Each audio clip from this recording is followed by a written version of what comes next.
നമസ്കാരം. ഞാൻ advocate A D Benny. ആധുനിക ഇന്ത്യയെ രൂപപ്പെടുത്തിയതിൽ വലിയ പങ്കുവഹിച്ച വ്യക്തിത്വമായിരുന്നു രാജീവ് ഗാന്ധിയുടേത്. ഇന്ത്യയുടെ 6ാമത്തെ പ്രധാനമന്ത്രിയായിരുന്നു അദ്ദേഹം. 1984 മുതൽ 89 വരെയുള്ള കാലഘട്ടത്തിലാണ് അദ്ദേഹം ഭരണം നിർവഹിക്കുകയുണ്ടായത്. 40ാമത്തെ വയസ്സിൽ അദ്ദേഹം പ്രധാനമന്ത്രി സ്ഥാനത്തെത്തി. ഏറ്റവും പ്രായം കുറഞ്ഞ മുഖ്യമന്ത്രി എന്ന ഖ്യാതി അദ്ദേഹത്തിനുള്ളതാണ്. അദ്ദേഹത്തിൻ്റെ പ്രധാനമന്ത്രി സ്ഥാനത്ത് നിന്നുള്ള പടിയിറക്കവും പിന്നീട് പ്രതിപക്ഷ നേതാവ് എന്ന രീതിയിലുള്ള പ്രകടനവും അതിനുശേഷമുള്ള ഭരണവും ഒക്കെ തന്നെ ഇന്ത്യ കാണുകയുണ്ടായത് വളരെ ദുഃഖത്തോടു കൂടിയാണ് എന്ന് തന്നെ പറയേണ്ടതുണ്ട്. 1944 ഓഗസ്റ്റ് 20 അദ്ദേഹത്തിൻ്റെ ജനനം. ഫിറോസ് ഗാന്ധിയുടെയും ഇന്ദിരാഗാന്ധിയുടെയും മകനായിട്ടാണ് അദ്ദേഹം ജനിക്കുകയുണ്ടായത്. ഫിറോസ് ഗാന്ധിയും ഇന്ദിരാഗാന്ധിയും തമ്മിലുള്ള ബന്ധം വേറിട്ട ഒരവസ്ഥയിലായതുകൊണ്ട് മുത്തച്ഛൻ്റെ അലഹബാദിലെ വീട്ടിലായിരുന്നു അദ്ദേഹം താമസിച്ചിരുന്നത്. അവിടെയായിരുന്നു അമ്മ ഇന്ദിരാഗാന്ധി ഉണ്ടായിരുന്നത്. ഇവർ തമ്മിൽ വേർപിരിഞ്ഞുവെങ്കിലും ഫിറോസ് ഗാന്ധി തനിക്ക് കിട്ടുന്ന ഒഴിവു സമയങ്ങളിലൊക്കെ തന്നെ മക്കളെ ലാളിക്കുവാനെത്തുക പതിവായിരുന്നു എന്നത് കൂടി നമ്മൾ പറഞ്ഞു വയ്ക്കേണ്ട. ഒരു പിതാവ് എന്ന നിലയിൽ അദ്ദേഹത്തിൻ്റെ കാര്യങ്ങൾ അദ്ദേഹം കൃത്യമായി നിർവഹിച്ചിരുന്നു എന്ന് തന്നെ നമ്മൾ എടുത്തു പറയേണ്ട ഒരു സംഗതിയാണ്. 16 വയസ്സുള്ളപ്പോൾ ഫിറോസ് ഗാന്ധി മരണപ്പെടുന്നു. അതായത് രാജീവ് ഗാന്ധിയുടെ പിതാവ് നഷ്ടപ്പെട്ടു എന്ന് തന്നെ പറയേണ്ടതുണ്ട്. അദ്ദേഹത്തിൻ്റെ നഴ്സറി വിദ്യാഭ്യാസം നിർവഹിക്കുകയുണ്ടായത് ശിവനികേതനിലായിരുന്നു. പിന്നീട് ഡെറാഡൂണിലുള്ള വെൽഹാം ബോയ്സ് സ്കൂൾ, ഡൂൺ സ്കൂൾ എന്നിവിടങ്ങളിൽ പിന്നീട് തുടർ പഠനം നടത്തുകയുണ്ടായി. കൂടുതൽ പഠനത്തിന് വേണ്ടി അദ്ദേഹം മെക്കാനിക്കൽ എഞ്ചിനീയർ പഠിക്കുന്നതിന് വേണ്ടി കേംബ്രിഡ്ജിലെ ട്രിനിറ്റി കോളേജിലും അതുപോലെ തന്നെ ലണ്ടനിലെ ഇമ്പീരിയൽ കോളേജിലുമായി പഠനം നിർവഹിക്കുകയുണ്ടായി. പക്ഷേ ബിരുദം നേടുവാൻ കഴിഞ്ഞില്ല. ആ കാലഘട്ടത്തിൽ തന്നെ അദ്ദേഹത്തെ സംബന്ധിച്ചിടത്തോളം അദ്ദേഹത്തെ താല്പര്യം ഒരു പൈലറ്റ് ആകുക എന്നതായിരുന്നു. ആ പഠനം ലക്ഷ്യമാക്കിക്കൊണ്ട് അദ്ദേഹം ലണ്ടനിൽ നിന്ന് ബിരുദം പൂർത്തിയാകാതെ തന്നെ മടങ്ങി എന്ന് പറയേണ്ടതുണ്ട്. കേംബ്രിഡ്ജിലെ പഠന സമയത്ത് പരിചയപ്പെട്ട ഇറ്റാലിയൻ വംശീയയായ സോണിയ മെനോ അവരായിരുന്നു അദ്ദേഹത്തിൻ്റെ വധു. അവർ പ്രണയത്തിലായിരുന്നു. പിന്നീട് വിവാഹം കഴിച്ചു.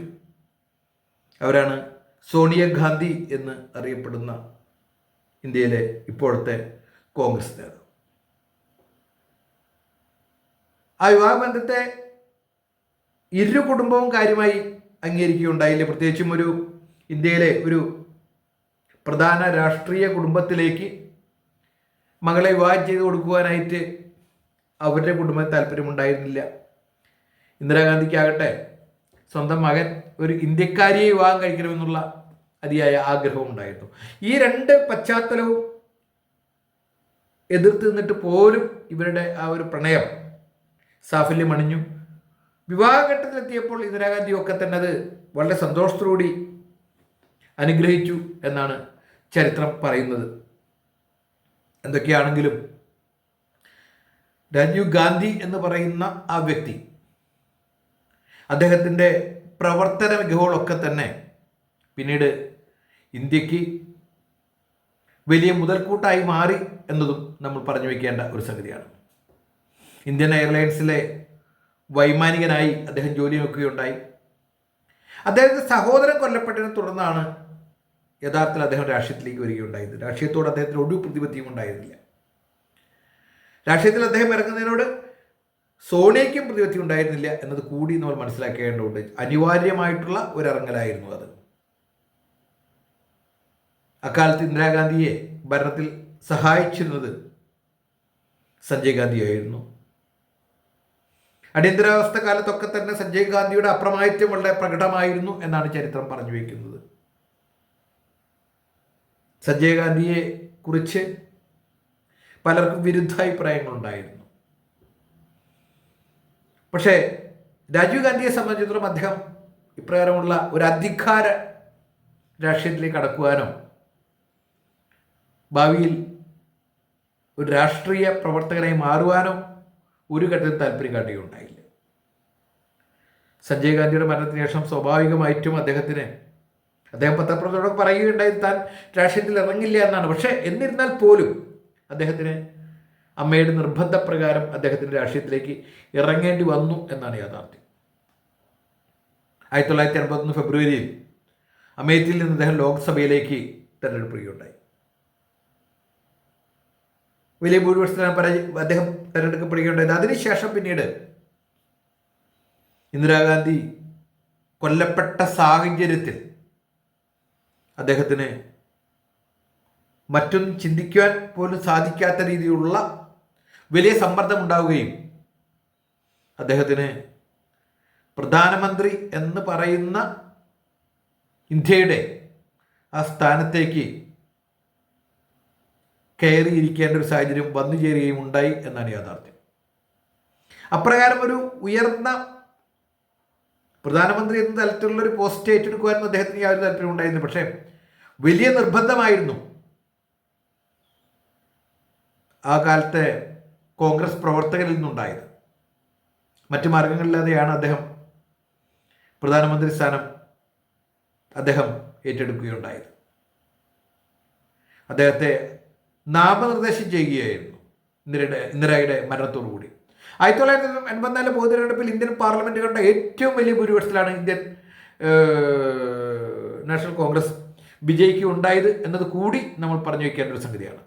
മത്സരിച്ച 491 സീറ്റിൽ 404 സീറ്റുകളാണ് അവർ നേടിയെടുക്കുകയുണ്ടായത് എന്നതും പറയേണ്ടതുണ്ട്. യഥാർത്ഥത്തിലൊരു വലിയ മാറ്റമാണ് പിന്നീട് ഇന്ത്യക്കുണ്ടാകുന്നത്. അതുവരെ ഇന്ത്യയുടെ കാഴ്ചപ്പാട് മാറുന്നു, വികസനത്തിനൊരു പുതിയ തലം വരുന്നു, ഒട്ടേറെ നവീനമായ പദ്ധതികൾ അദ്ദേഹം ആവിഷ്കരിക്കുന്നു, ശാസ്ത്ര സാങ്കേതിക രംഗങ്ങളിലൊക്കെ തന്നെ വലിയ മാറ്റത്തിന് നാന്ദി കുറിക്കുന്നു. അങ്ങനെ വ്യത്യസ്തമായ വിദ്യാഭ്യാസ രംഗത്തൊക്കെ തന്നെ വലിയ ആശയവിനിമയ സാങ്കേതിക വിദ്യാരംഗത്തൊക്കെ തന്നെ വലിയ മാറ്റം അവിടെ അനുഭവപ്പെടുന്നത് നമ്മൾ പ്രകടമാകുന്ന ഒരു സംഗതിയാണ്. സിഡോട്ടിൻ്റെ പ്രവർത്തനം വളരെ ശക്തമാകുന്നു.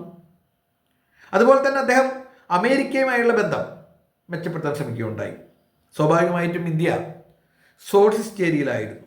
റഷ്യയുമായിട്ടുള്ള വലിയ അടുപ്പം അമേരിക്കയെ ഒരു കാലത്തും ഇന്ത്യയുടെ സുഹൃത്താക്കുകയുണ്ടായില്ല. പക്ഷേ രാജീവ് ഗാന്ധി അമേരിക്കയുമായുള്ള സൗഹൃദം സ്ഥാപിക്കുന്നു, അമേരിക്കയിൽ പോകുന്നു, അവിടെ വെച്ച് അദ്ദേഹം ഉടമ്പടികളിൽ ഒപ്പിടുന്നു. ഇതെല്ലാം അദ്ദേഹം നിർവഹിക്കുന്ന ഒരു യാഥാർത്ഥ്യമാണ്.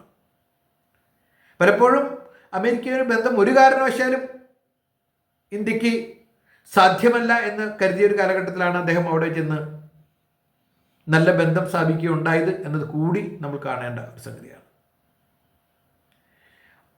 അതൊക്കെയാണെങ്കിലും അദ്ദേഹത്തിന് ആഭ്യന്തര തലങ്ങളിലും അതുപോലെ തന്നെ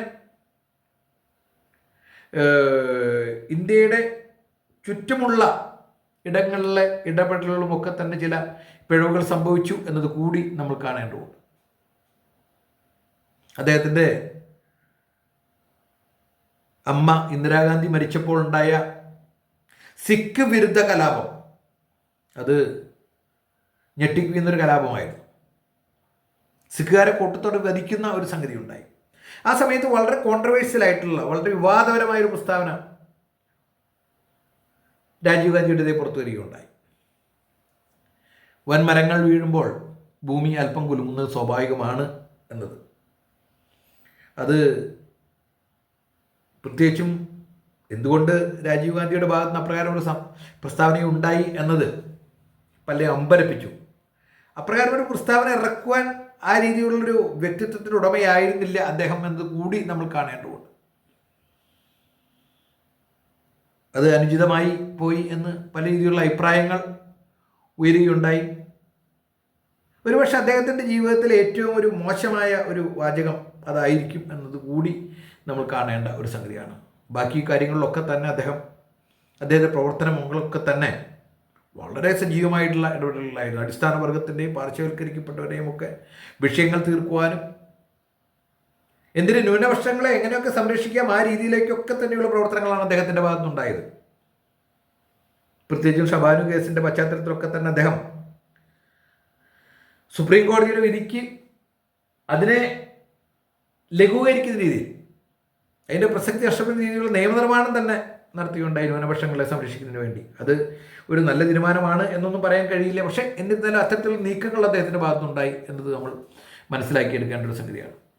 ഈ സിഖ് വിരുദ്ധ കലാപം നിയന്ത്രിക്കുവാൻ അദ്ദേഹം വേണ്ടത്ര രീതിയിൽ ഇടപെട്ടില്ല എന്നൊരു പരാമർശം അദ്ദേഹത്തിനെതിരെയുണ്ട്. പക്ഷേ അദ്ദേഹം പ്രധാനമന്ത്രി കസേരയിൽ എത്തിയത് മാത്രമേ ഉള്ളൂ.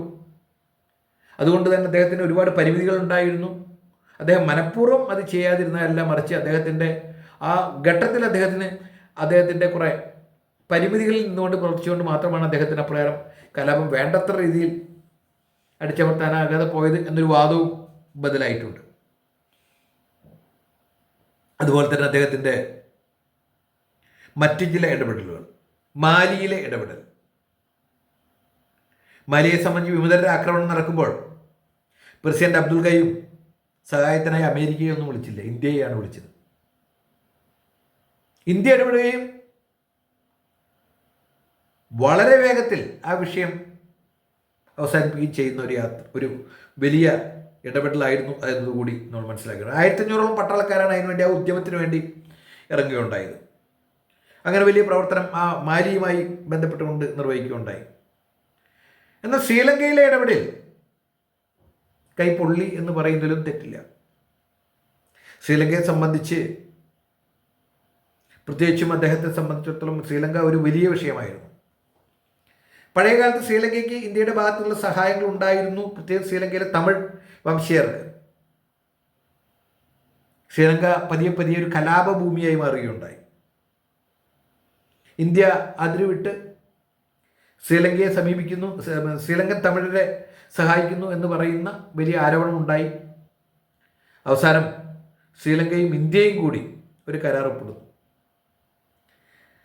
ആ കരാറിൻ്റെ ലക്ഷ്യം അവിടുത്തെ തമിഴ് വംശജരുടെ, പ്രത്യേകിച്ചും LTTE-യുടെ അവരുടെ ആക്രമണം തടയുക, അവരെ നിർവീര്യമാക്കുക എന്നതായിരുന്നു. യഥാർത്ഥത്തിൽ നമ്മൾ മനസ്സിലാക്കേണ്ട ഒരു പ്രധാനപ്പെട്ട സംഗതി, അതുവരെ ഇന്ത്യയുടെ പിന്തുണയുണ്ടായിരുന്ന LTTE പിന്നീട് ഇന്ത്യയുടെ ശത്രുവായി മാറുകയാണ്. ഇന്ത്യ പിന്നീട് പൊരുതുന്നത് ശ്രീലങ്കൻ ഗവൺമെൻറ്റിന് വേണ്ടിയാണ് എന്നതാണ് യാഥാർത്ഥ്യം. അത് വലിയ രീതിയിലുള്ള ഒരു വിവാദത്തിൽ ഇടവരുകയുണ്ടായി.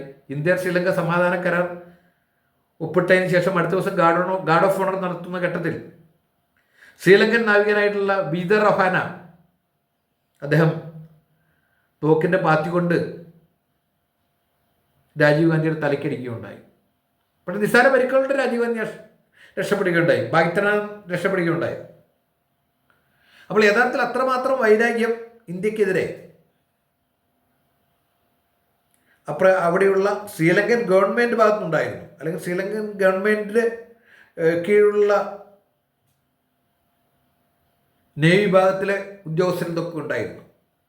പക്ഷെ പിന്നീട് ഇന്ത്യ ആ സാഹചര്യത്തിൽ നിൽക്കുകയുണ്ടായത് പിന്നീട് അദ്ദേഹം ഇന്ത്യ ശ്രീലങ്കയുടെ കൂടെയാണ്, ശ്രീലങ്കൻ ഭരണകൂടത്തിൻ്റെ കൂടെ നിൽക്കുകയുണ്ട്. ശ്രീലങ്കൻ ഭരണകൂടത്തിൻ്റെ കൂടെ നിന്നുകൊണ്ട് പിന്നീട് തമിഴ് പുലികളെ അമർച്ച ചെയ്യുന്ന രീതിയാണ് പിന്നീട് കാണുകയുണ്ടായത്.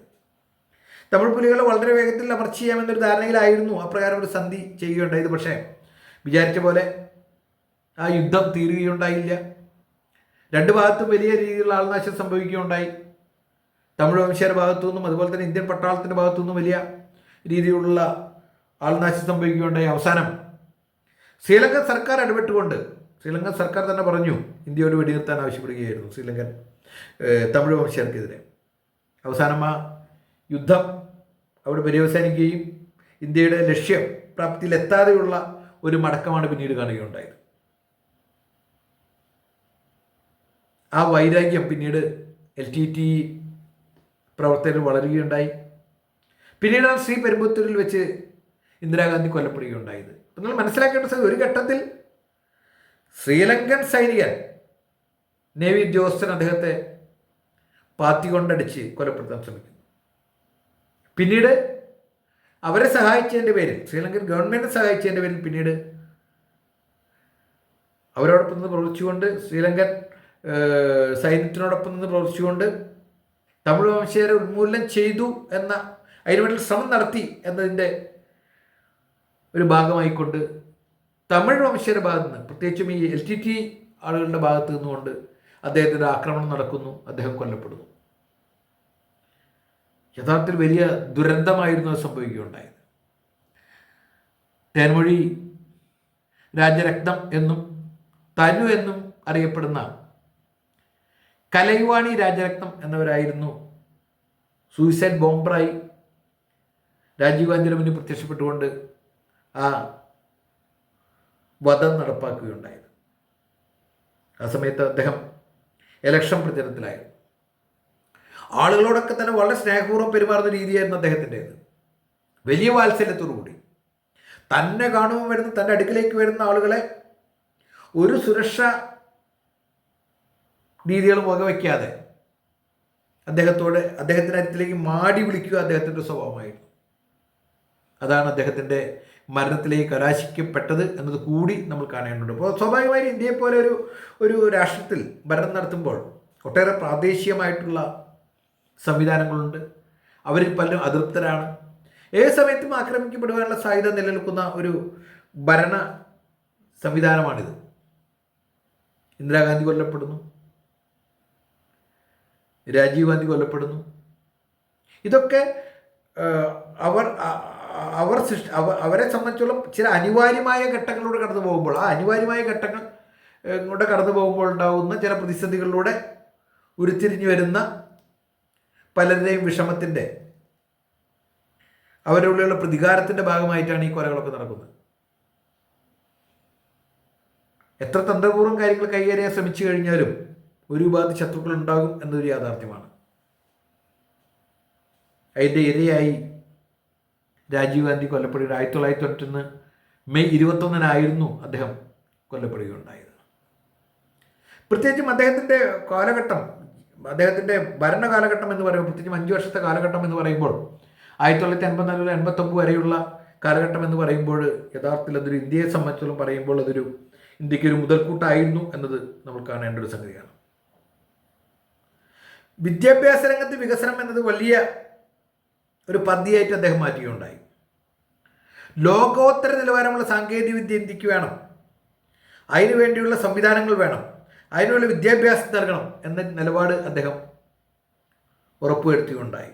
സാങ്കേതിക വിദ്യക്ക് സഹായമാകുന്ന ഉൽപ്പന്നങ്ങളുടെ തീരുവ കുറച്ചുകൊണ്ട് അത് ഇന്ത്യയിലേക്ക് ഇറക്കുമതി ചെയ്തുകൊണ്ട് ഓരോ വ്യക്തിയെയും കമ്പ്യൂട്ടറുമായി ബന്ധപ്പെടുത്തിക്കൊണ്ടും ബന്ധപ്പെട്ട സാങ്കേതിക വികാസത്തിനനുസരിച്ച് അവരെ രൂപപ്പെടുത്തിക്കൊണ്ടും ഒക്കെ തന്നെ ഒരു പുതിയ തലമുറയ്ക്ക്, ആ തലമുറയെ സൃഷ്ടിക്കുവാനുള്ള അദ്ദേഹത്തിൻ്റെ പ്രവർത്തനങ്ങൾ വളരെ സജീവമായിരുന്നു എന്നത് കൂടി നമ്മൾ കാണേണ്ടത്. അവിടെയാണ് ഒരു വിഷനുള്ള, ഒരു ദീർഘദർശിത്വമുള്ള ഒരു നേതാവിനെ നമുക്ക് കാണാൻ കഴിയുന്നത്. യഥാർത്ഥത്തിൽ നെഹ്റുവിൻ്റെ കാലത്ത് അത് സാധ്യമായിരുന്നില്ല.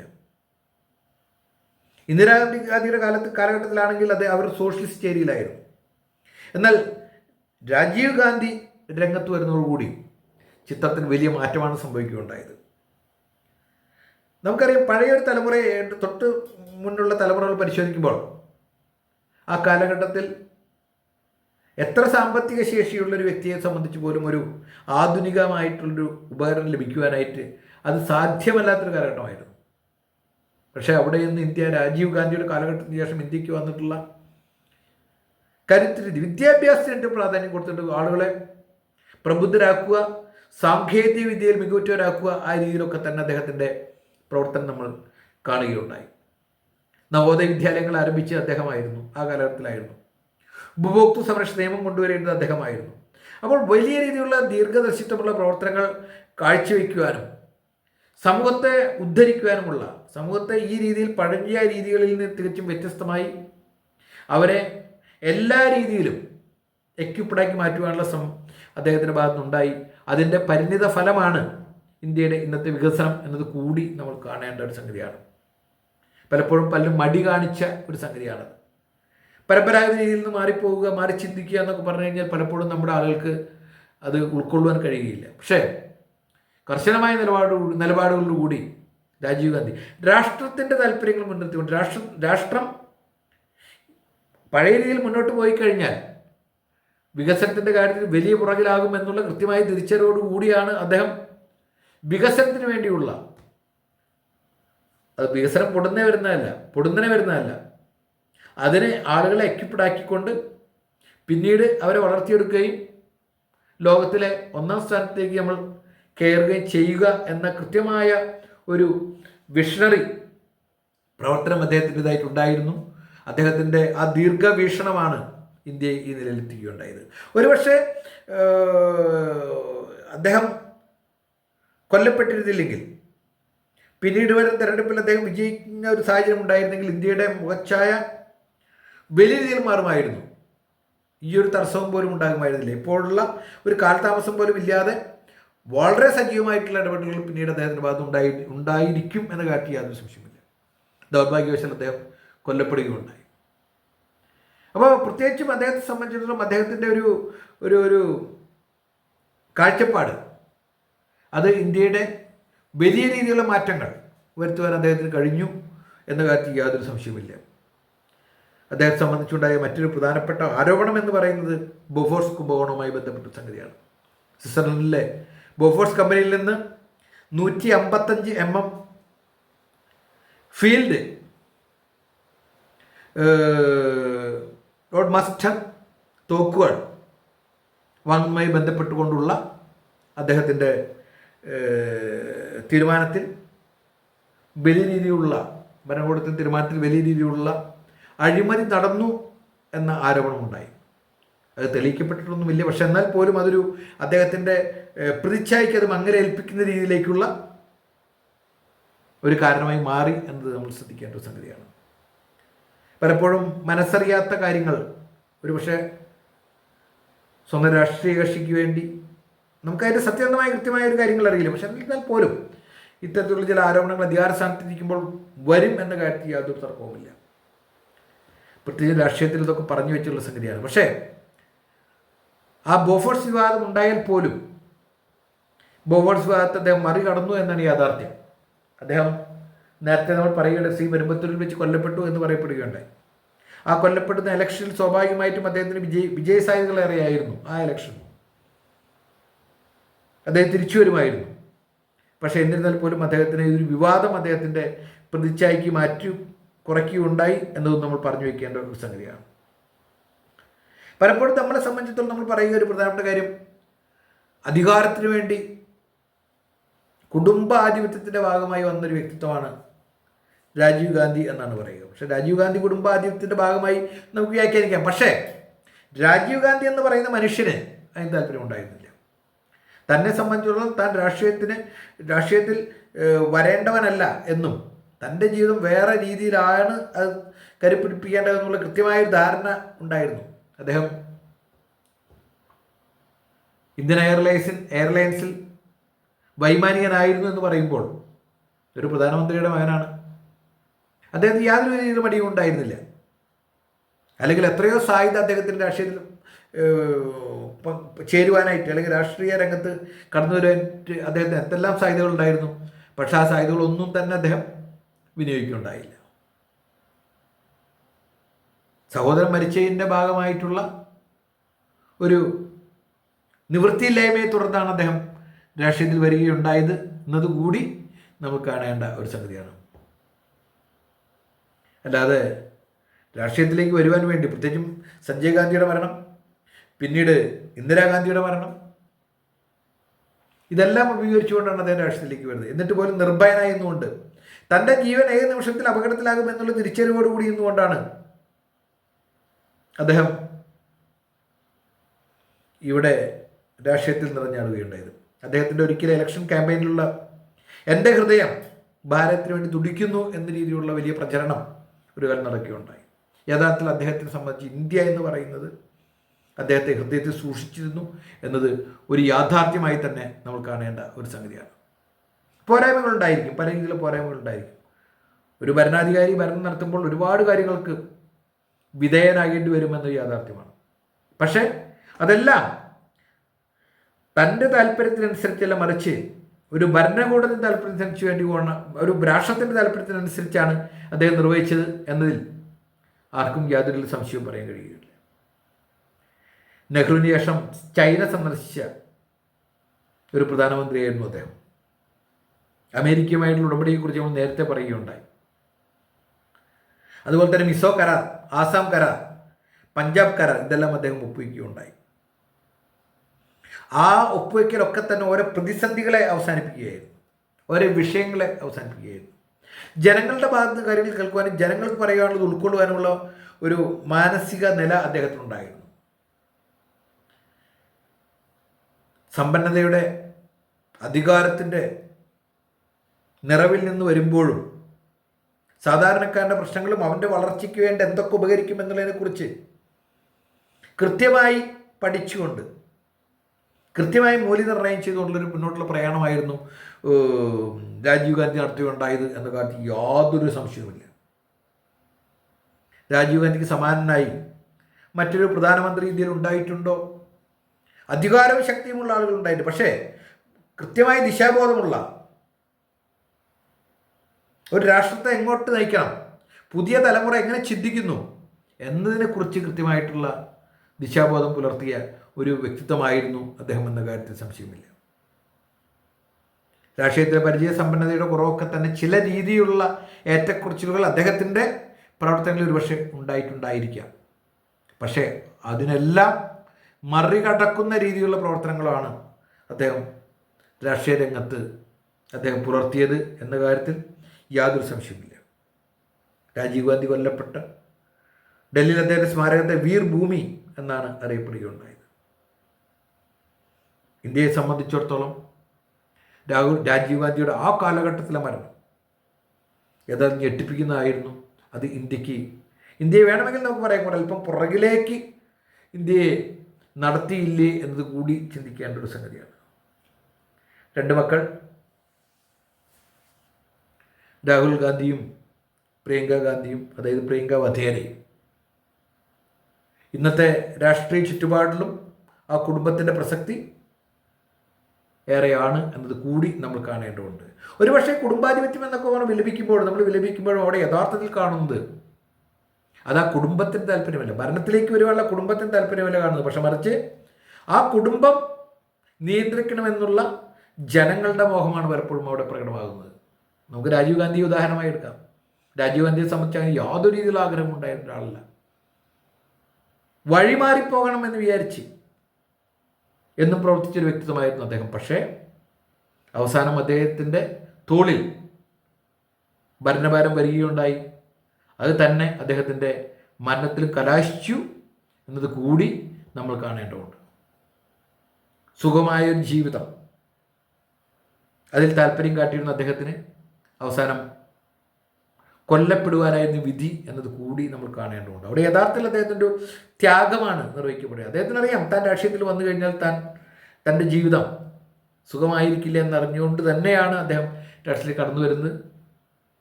അദ്ദേഹം അതിലൂടെ കൊല്ലപ്പെടുന്നു എന്നത് കൂടി നമ്മൾ കാണേണ്ടതുണ്ട്. യഥാർത്ഥത്തിലൊരു അദ്ദേഹത്തിൻ്റെ ജീവിതം നമുക്ക് നൽകുന്നൊരു പാഠം, അറിഞ്ഞുകൊണ്ട് തന്നെ ഒരു രാഷ്ട്രത്തിൻ്റെ നായകനായി വരികയും ആ നായകസ്ഥാനത്ത് നിലനിൽക്കുന്നതിൻ്റെ ഭാഗമായുള്ള പ്രവർത്തനങ്ങളിൽ അദ്ദേഹം കൊല്ലപ്പെടുകയും ചെയ്യുന്ന വളരെ ദുഃഖകരമായിട്ടുള്ളൊരു സംഭവമാണ് ഉണ്ടായത്. ഇത്തരത്തിലുള്ള മഹാരഥന്മാർ നമ്മൾ എന്നും സ്മരിക്കപ്പെടേണ്ടതുണ്ട്. ഇന്ന് നമ്മൾ കാണുന്ന വികസനത്തിൻ്റെ പാതയിലൂടെയുള്ള ഈ ഓട്ടത്തിന് മുന്നോടിയ ഒരു വ്യക്തിത്വമായിരുന്നു അദ്ദേഹം എന്ന കാര്യത്തിൽ യാതൊരു സംശയവുമില്ല. പ്രത്യേകിച്ച് രാജീവ് ഗാന്ധി സൃഷ്ടിച്ചിട്ടുള്ള എല്ലാ മേഖലയും സൃഷ്ടിച്ചുള്ള അലയൊലികൾ ഇന്നും നിലനിൽക്കുന്നുണ്ട് എന്നാണ് യാഥാർത്ഥ്യം. അദ്ദേഹത്തിൻ്റെ പാദങ്ങളിൽ നമസ്കരിച്ചുകൊണ്ട് നമുക്ക് നിർത്താം. ഏവർക്കും ആശംസകൾ നേരുന്നു. നന്ദി, നമസ്കാരം, ജയ് ഹിന്ദ്.